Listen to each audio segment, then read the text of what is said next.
Hey guys, Kakarot197 again. This time with an unboxing of the Real Great Force Impulse from the Gundam Seed Destiny anime series. And this model kit has been provided to me by my favorite online hobby store, HobbyLink Japan. Links to buy your own in the description down below. The box art is the usual Real Great fare. We have a close-up of the head that looks really good, and then we have a full body shot which looks equally amazing. We get a bunch of English text, a warning that the actual product may vary slightly from the image on the package, which, well, if it varies slightly, maybe we'll get a strike out of this. Then on the side we get a picture of the inner frame that they're using. And I wonder if for the stability and the articulation of this thing, there's going to be an option to either use the Core Splendor or just have like a more traditional Real Great inner frame. Now, I've been avoiding most reviews on the subject, so I currently do not know. Then we just have some more gimmicks. We can transform the whole thing. A closer look at like opening armor parts and whatnot. Then some more box art. On this side, we have some action poses. And this thing definitely looks like it's going to be really well articulated because, oh yeah, even like here we have a very interesting hip joint, which also makes me wonder how solid is this thing going to be. So let's have a look at what we're getting in here. We get a giant sticker sheet, as with all of the Real Greats, with a bunch of metallic stickers, marking stickers, looking really good so far. And we get the usual Real Great detail on everything. One thing that I also really appreciate with the modern Real Greats is like fixed hands, and they do look really good. Then next up, we get some really well detailed armor pieces and a very well protected leading edge of the Force silhouette. That is some serious plastic armor to make sure that we get them in one piece and that they don't get disconnected from the runner, because I've seen that happen with some pieces like on other model kits where they will disconnect and they make a pretty nasty nub mark, so none of that here. That's really good. And you can just see they're going to be really good on like color separation and whatnot. Then moving on, we get even more of that plastic armor. Like, I've seen this on other model kits like happen a couple of times. Like, I remember seeing it on a couple of V-fins on other model kits. But yeah, really good job protecting the stuff. Then here we get some more really well detailed things. We get the missiles for the Core Splendor, which are like dropped in every single episode.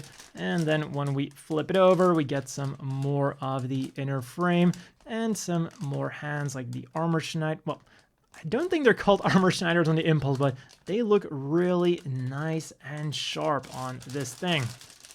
Then the final runner bits that we're getting, some more inner frame.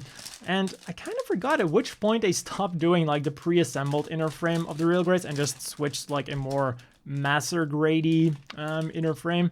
And I was just talking about how I've seen like the V-fin being very well protected on some model kits, and here it's just on the runner. And that figure of Shin is also like super detailed.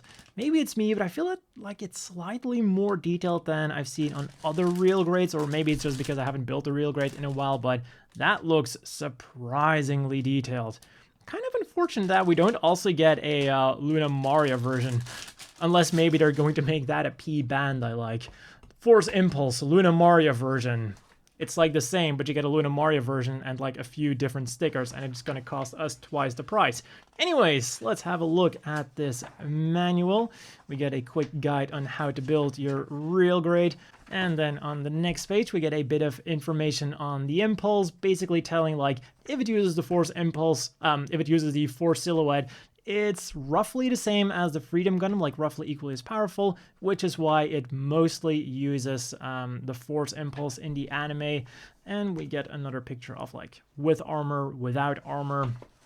Then moving along to where the other little text blurb was. There we go. Here we get some more information on the weapons, and I just noticed they didn't translate that. Interesting. So we do get a translation of the history, and unlike the high grades and the master grades where, as far as I know, they do translate everything, they didn't translate this here. Then some more non-translated text blurbs talking about the coalescence mechanism. That's a word that I haven't heard of before. The coalescence mechanism or the silhouette system. I guess that's a fancy word for combining. I'll have to look that up in a dictionary after this video. So, we end with the sticker guide, which is, as to be expected from a real grade, quite extensive. So all that's left to do now is to go ahead and build this thing. And like I've said before, I am really curious how stable this thing is going to be, because I haven't seen any reviews on this yet, so I'm going blind into this. So that's all for this unboxing, brought to you by Hobbyling Japan. Again, links down below if you want to get one yourself. And as always, a big thank you to the Patreon supporters. I hope all of you watching have a great day, and I'll see you all tomorrow with a review of this thing.